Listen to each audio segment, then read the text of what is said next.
Good afternoon, you lovely people. Welcome back to Gibbs-White Lane. I hope that you're all having a really good Monday and start to your week wherever you are in the world and whatever you are planning to get up to. If you're new here, make sure, if you haven't already, to smash that subscribe button, give it a rocky right hook, hit that like button as hard as you possibly can, tap that notification bell so you'll be notified, and let know every single time you upload a new piece of Spurs or football content.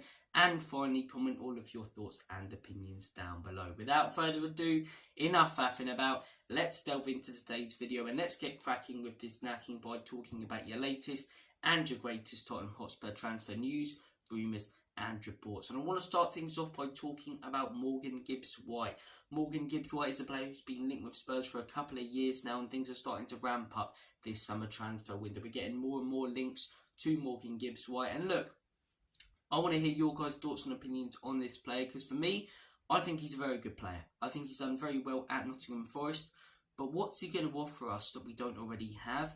And are there other priorities that need to be taken care of first? And in my opinion, there are. In my opinion, we need an out-and-out number 9 before we need another attacking midfielder. We need a skillful and technical winger. And we need a DM or box-to-box midfielder with a bit of muscle who can do the defensive work. Someone like a João Paulinho. Then we start looking at players who can rotate and offer healthy competition for other positions in that team. And that's what Morgan Gibbs-White would do. He'd offer healthy competition for James Maddison's place. But my argument would be, what does he offer that James Maddison doesn't? Yes, he's a good player. Yes, he stepped up for Nottingham Forest. But he steps up in probably a third of all the games that he plays every season, which is similar to someone like a James Maddison. He's not ridiculously consistent. Does he offer anything that James Maddison doesn't really when it comes to his creativity? No. Can James Maddison strike a ball like he can? Yes. I get if we're looking at a player like James Ward-Prowse, because yes, he plays in a similar position, but he offers something different. He offers his set pieces. He offers corners, as I say, and free kicks, and how dangerous he is taking them. If we were looking at someone like Jack Grealish, he draws in a lot of fouls. He offers something new to the team. Whilst Morgan Gibbs-White is a very, very good player, in my opinion, he doesn't offer anything new to the team, and there's nothing that he can do that James Maddison can't, in my opinion. And look, I'm not James Maddison's biggest backer. I think it was the right decision that Gareth Southgate left him out the England team. I don't think he's been great towards the end of the season, but I really don't know what Morgan Gibbs-White would offer us that he wouldn't. Maybe if we sign loads of other players, I'm not going to object to it too much, but right now, I think there's other priorities and positions that we need to strengthen in, and if we're looking for another attacking midfielder or more attack-minded midfielder, go for someone who can offer us something that little bit different. As I say, a Ward-Prowse, a Grealish, both, as I say, have other positions they can play, but both can also play that attacking midfielder role and do it well. So, look, that would be my argument. I'm not completely objecting to Spurs signing other players in other positions apart from the 3 that I've mentioned that I think they need to strengthen in first: striker, winger and box-to-box midfielder or DM. But if we are going to sign, let's say, a new left back, if we are going to sign a new attacking midfielder, if we are going to sign, a new goalkeeper, I want them to offer something that the player that we have in that position doesn't already offer us. But guys, comment your thoughts and opinions down below. I like Morgan Gibbs-White, but we'd probably be paying in the region of 40 to 50 million for him. And in my opinion, that money will be better spent elsewhere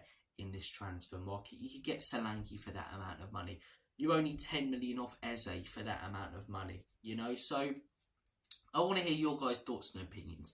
Moving on to the next piece of news that we are going to discuss. Jack Chapman has been appointed the new head of academy recruitment for Tottenham. I don't know a lot about this, guys.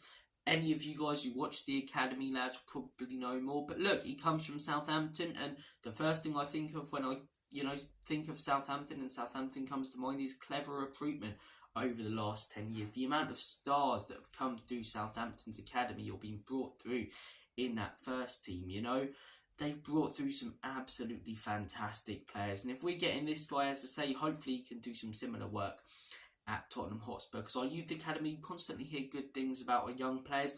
We never end up seeing him. Is a lot of that probably down to the managers not willing to play them? Yes, but it also makes you think, if no manager's willing to give these youngsters a chance, are they as good as we make them out to be? The likes of, Jamie Donnelly and Alfie Dorrington. But I do think we have some cracking lads in academy right now, and it'd be good if we, appoint this guy to bring in some more. So Any of you guys who have any extra information, I want to hear it. Talking of coaching, as I say, Chris Davies, our assistant manager, has gone to Birmingham City. I wish him all the best of luck, and it looks like Ryan Mason's going to become the new assistant coach. And in my opinion, he's not good enough. I'm sorry.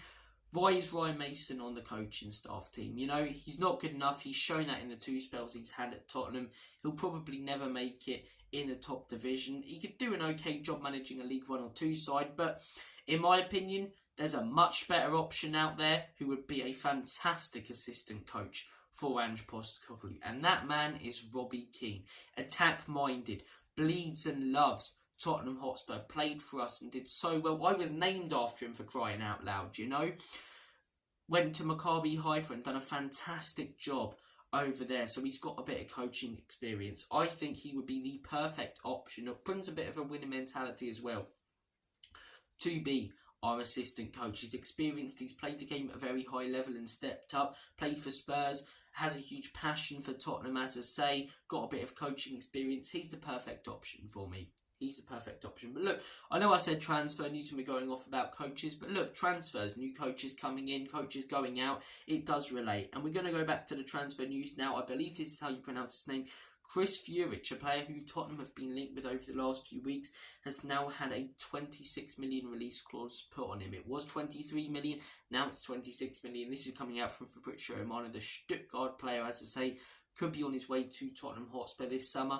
Comment your thoughts and opinions down below on this potential deal. And look, that just about wraps it up for today. What do you think about Furich? What do you think about Gibbs-White? What do you think about the coaching staff situation, new academy recruitment coach, Jack Chapman leaving? Could we get Robbie Keane, or will it be Ryan Mason? I want to hear all of your thoughts and opinions on what we've discussed in today's video. Thank you for watching this video. Take care.